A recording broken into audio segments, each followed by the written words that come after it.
good. You know, the wheel's gonna be right here. Should work out perfectly with the wide body flares we're going with. It's gonna be sticking out like right towards here. Yeah, probably like right here. That's Corvette suspension's pretty wide. What's going on, guys? Welcome back to the channel. In today's video, we're gonna be back to work on our 66 Ford Mustang. As you guys see in the previous episode, we did pretty much get the front subframe on. We did receive these from Leasey Parts. They hooked us up with a full complete setup, and now we're pretty much moving along pretty good. We got the front subframe lined up right here. Pretty much all we did was we lined it up perfectly with the bottom of the car, exactly how it should be. And I did actually do a lot of research, and that's exactly how we're gonna do it. So pretty much what I wanna do in today's video is go ahead and start lining up the rear subframe, get the body perfectly in the center, and then we can actually start building the frame. The rear subframe is pretty much just sitting in the back of the car, and what I wanna do right now is go ahead and basically just cut up more of these little 1-inch square tubes and pretty much set it up perfectly. We're gonna level it up exactly perfect with the front subframe, and then after that we need to go to the steel store, grab a couple of steel beams, and we can start building the side rails right here. And then we can actually start, I'm still not sure how we're gonna connect the actual subframe to the frame. I'm thinking possibly do it with tubes, but we're not sure yet. The first thing we're gonna go ahead and do is pretty much remove this backing panel right here, just so we have more access to go ahead and set up that subframe exactly at what height we need it.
So we finally got this subframe all nice and mocked up. Check it out. We kind of just tack welded these bottoms in for now, and then we went ahead and centered the subframe on this device that we built right here. And check it out. I also made it to be able to be slid forward and backwards because we're still not 100% certain exactly where we want to put the wheelbase. But check that out. It's nice and sturdy. And we're pretty much just slowly working this thing, and it's coming along pretty good. It's a lot better than last time. Now we have the subframe perfectly mounted. It's not like moving around on blocks like we had last time on the other Mustang. So now that we have that rigged up, I want to go ahead and get the suspensions on, and we'll probably also build another brace for it so we can put the spindles in the perfect area. And then after we're done in the rear, we'll go ahead and start working on it in the front.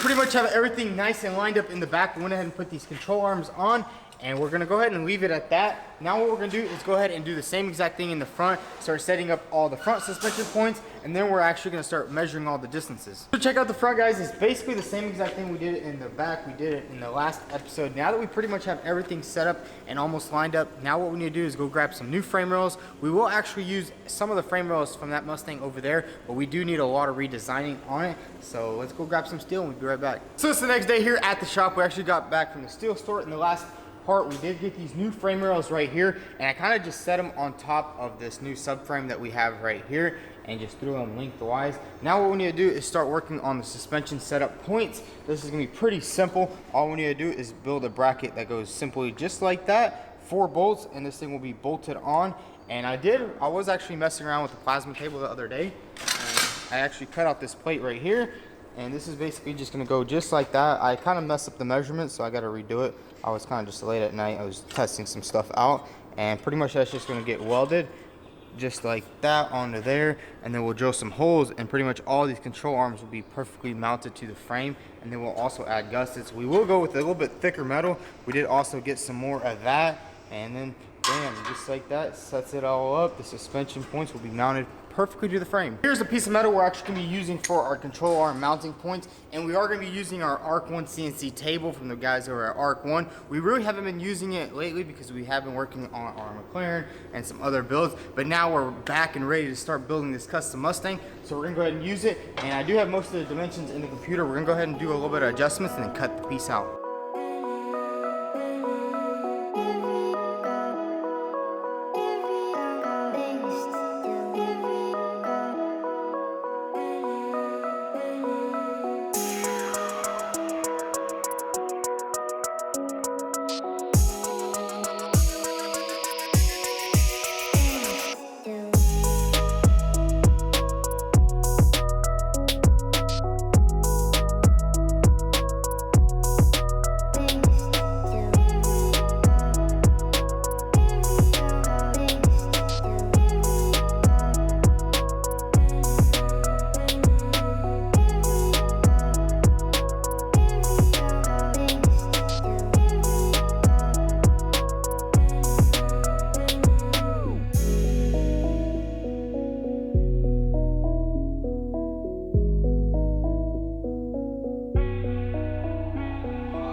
So check that out, guys. We got the first one cut out, and check out those cuts. Nice and perfect. There's a little bit of cleanup work that's gonna have to be done, but this is some pretty thick metal. Now I wanna show you guys how we're gonna clamp it on there.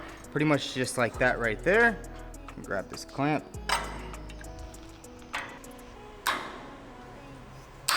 We have the first suspension bracket mocked up on the car. I think it actually might need to go a little bit higher. I think we might have to weld this to the top of here.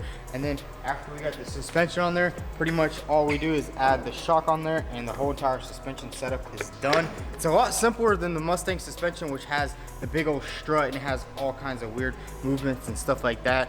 Bam, we pretty much have that on there. Now I want to go ahead and get the other one and clamp the other side on.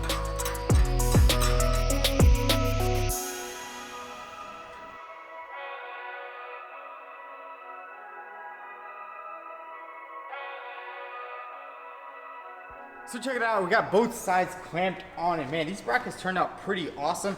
And we will, once we actually get everything set up in position, we'll probably cut another one of these out with just without the hole, and then put it on this side and box everything in and makes it really strong. And the reason why we went ahead and made these brackets is so we can get the suspension perfectly lined up straight, because we will be doing the wheelbase here soon once we actually start working on the frame. Get both wheelbases perfect so we have the perfect dimensions for everything and make this car drive perfectly straight. Front suspension setup is pretty much mocked up and almost ready to weld together, and I'm thinking 2-3 more episodes we'll have this thing on the road, or on the ground actually, and ready to roll, because we still have to order our, this thing does come with leaf springs, the original Corvette, so we are going to convert it just to coilovers. I see they actually sell kits that literally bolts up right there and simply goes through there. So now that we pretty much know exactly how the front suspension is going to go, I actually want to go ahead and remove these dowel pins right here. This one's actually almost coming off. I'm going to pop that one out, and we're going to slide this frame a bit forward, because right now what we're going to do is go ahead and cut the distance exactly how far we need it. So let's remove these things and slide these rails forward.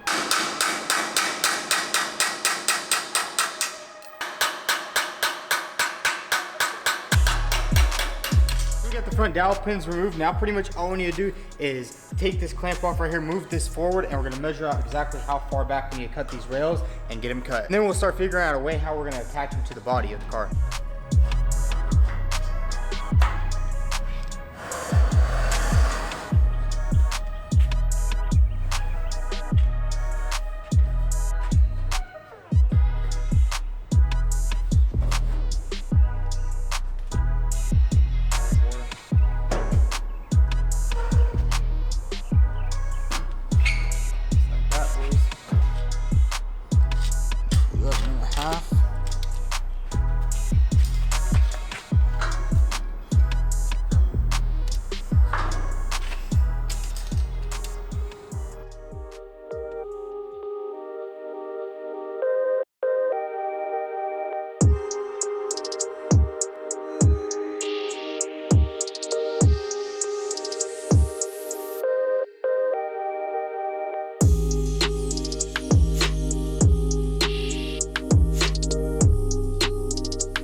So guys, check out the front rails. They're finally cut. That's exactly how they need to be. And we also left a good amount of space up here. We actually measured on the fender. Let's grab it right here. And I pretty much just measured it out so there's enough room in the front for all the radiators, everything like that. As you can see, that's gonna line up perfectly right there. So we're gonna have area for all the radiators and all the cooling and the condensers and everything just like that. So pretty much the front section of the frame is basically almost done. We will still have to drill the holes and do that, but we are still, you know, thinking we're doing a lot more brainstorming on this build this time instead of like last time we were kind of just cut, weld, tack. But this time we're kind of like lining everything up, mocking everything up, making sure everything is perfect before we do any type of welding. In the next episode, we're actually going to continue building the frame. I want to actually connect these right here. We're going to cut this out of an angle, and this is going to go completely down. And the frame rail is actually going to come in here. The other frame rail that we had on there, I kind of like made it inside here, but I cut off a piece. And what I'm gonna do this time is I wanna trim some of this up so I get that nice 2x4 frame rail thickness and simply connect that to that and then go all the way back through there. The rear section isn't gonna be as hard to connect as the other subframe was. This one's a little bit smaller. It has better mounting points. And then once we get all that mounted down, we'll go ahead and start building our firewall and build everything up. Guys, this build is coming along a lot better than last time. We're doing a lot more thinking than last time. I remember we were just kind of like cutting and welding because it was just kind of fun at that point. But this time we want to do it right and actually put some more thought in it. So in the next episode, we'll go ahead and connect the frame rails all the way back. And then we have to start working on the rear suspension. It's gonna be a little bit harder to connect than the front. As you can see, we have control arms like this right here. So what I'm thinking is I'm gonna grab some DOM steel tubing and run it in the back over here. And then I'm gonna build bracket or tabs that actually come off and drill a hole in the bracket, and that can slide through there. That's pretty much how like most race cars are built. I think the Unicorn Mustang has it just like that, so we'll probably do it over there just like that and then line all this up. And now that we have the front lined up, once we get the rear lined up, we can actually finalize the weld of the frame, get both subframes in the perfect dimensions. We need to get the wheelbase at 105 inches so we have both wheels perfectly in the wheel well so we don't have no problems later. You guys, make sure you stay tuned on this Mustang build. And you guys seen earlier we did do some cutting with the plasma table. We're going to start doing a lot more cutting and get a lot more custom parts made for this car. But you guys were wondering about the McLaren. Right now it's kind of just a resting spot. Every time I get tired I kind of just come and sit down on it because we are still waiting on those filters. I don't know what's going on with them because, as you guys know, with this pandemic they shut down a lot of factories and there's a really high supply, or I guess there's a high demand for it, and we can't get them right now. I mean, I think we put in an order for them, but they're still not coming in. But once that comes in, we'll go ahead and paint it. We pretty much have everything to put this car all back together. We got our new windshield in, check that out. It's a little dusty right now. We got a new windshield, we got our wiring harness, so pretty much we have everything to get this car done. It's kind of just like the last part, which is kind of the hardest. And as you guys know, we kind of did take everything apart with this car, and I think we might actually have an electrical issue. The battery keeps dying on the car, so I'm not too sure. We're probably gonna have to take it down to a service tech, and that's actually pretty hard to find. or somebody that works on McLarens. So we'll probably be doing that soon, but hopefully next month we'll get this thing painted and done. So guys, that's gonna be a wrap for today's video. In the next video, we're definitely gonna try to go ahead and get the whole frame connected, welded up, and maybe even painted in so we can get this thing off this chassis right here. And then we'll start with all the smaller stuff like building the firewall, building all the front end parts, and getting everything back together on the car. And we're gonna have to get a lot of more parts. We're gonna have to get all the smaller stuff, but we still do have a lot of parts from our old green Mustang. We have like all the doors and all these trims right here. But if you enjoyed today's video, go ahead and hit that subscribe button, drop a like, follow us on Instagram at vTuned. And if you wanna cop some cool merch, head over to vTuned.com. Thanks for watching.